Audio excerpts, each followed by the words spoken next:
Alright, with this video, I thought I'd show several cemeteries from around the United States. I think I'll show one from the South, one from North Dakota, one from the Southwest or the Southern Texas, and maybe one from Ohio. Now the first one is called Graves near Natchez, Mississippi, 1998. And I did this along the Natchez Trace National Parkway in the winter. And what I would want to say about this cemetery is this is a woman who there's her sarcophagus, and she's weeping. And these are all her children who died before she did. And first we have Sarah, Agnes. It's hard to say, but you can almost barely read when they died. I'll go back to the other one. And then Alice. And there might be one other back there. And I've seen this in quite a few, and there's something here too. Some cemeteries where a lot of children would die, long before the parents. People used to die very young back then because they just didn't have any antibiotics or anything, any treatment for disease.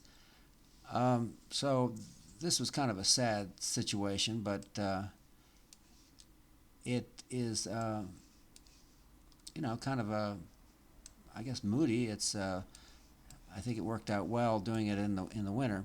Now I'll put it on pause for a second and show you one from North Dakota.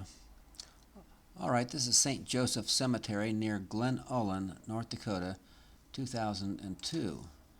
And now in here the graves were arranged in straight rows, and of course when I used my rotational circuit, there's some distortion, but I'll go through it. And one of the interesting things is these grave markers are cast iron, and they have cast into this marker where they're made at, and they were made in Germany. And so there's a lot of Germans up there. And I guess when someone would die, they would send a telegram or something off to Germany. And then they would get a grave marker made. And they last, I guess, basically almost forever.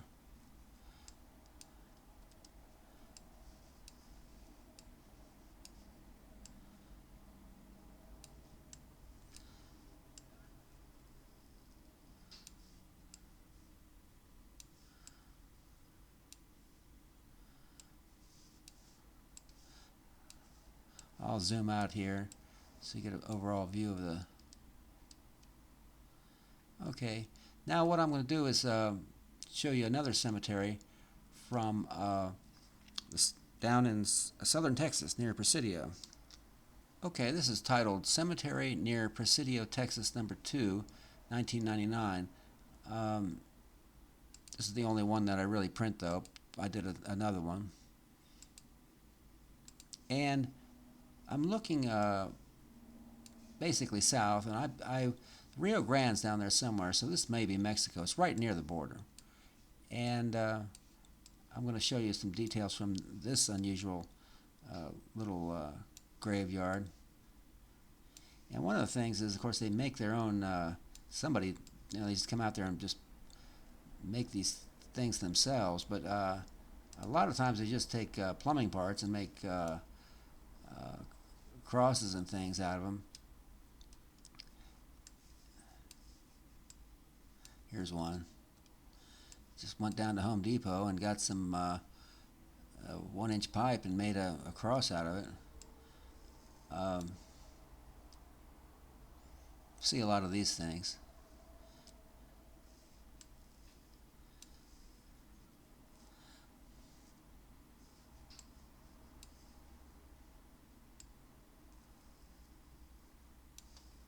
This is near Presidio, Texas.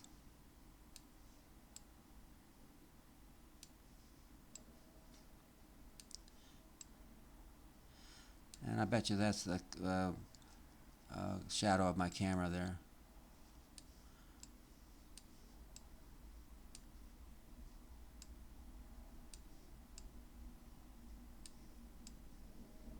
Okay, I'm going to show you one more, and that would be in Ohio, near where I live.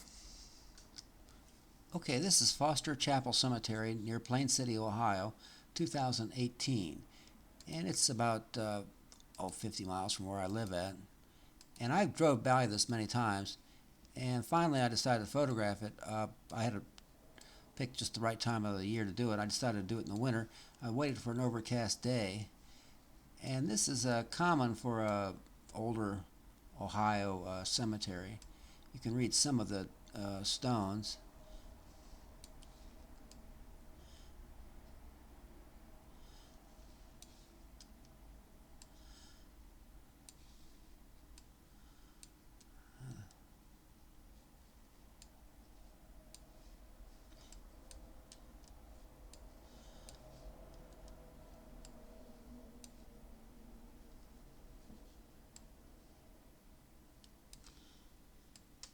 Now this one is Jonathan Alder's grave, and what that stone says is Jonathan Alder, first white settler in Madison County, born September 17th, 1773, taken by the Indians, 1781, returned to his mother in 1805, died January 30th, 1849, aged 75 years, or actually 76. I have this on my phone. He was a famous individual. Now he was, I guess, I don't know if you say kidnapped, but they took him, they adopted him, and they treated him pretty well, and he liked it. He was given the option when he got older to leave. He said, "I don't want to do that. I'll just stay with the tribe." And then when his Indian parents, which had adopted him, died, he then returned to the white way of life, and he was acted as an interpreter because he spoke the language. This is actually very close to an interstate highway, and of course you would never know. But I'll go through it slowly. It's really nice, actually.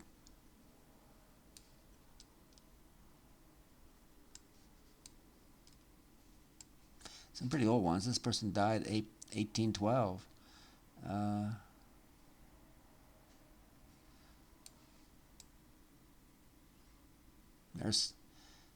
It's hard to say what, 1816. And a lot of people died, really young. This is not too bad, 31. But I've been to plenty of them. People, just died constantly when they were just a few months old. Sometimes didn't even make it even just a few days.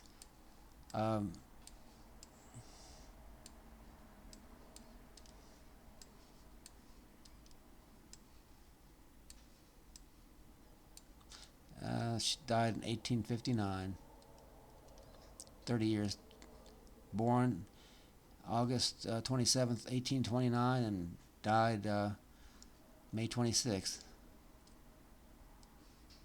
Let's see what this one says. Died 1850, it's hard to say, 1853 maybe. But anyway, I think that's about it. I wanted to just show how these cemeteries have a different look to them wherever you go in the nation, and it's just interesting to see all the differences. All right, well, thanks a lot. I hope you enjoyed it.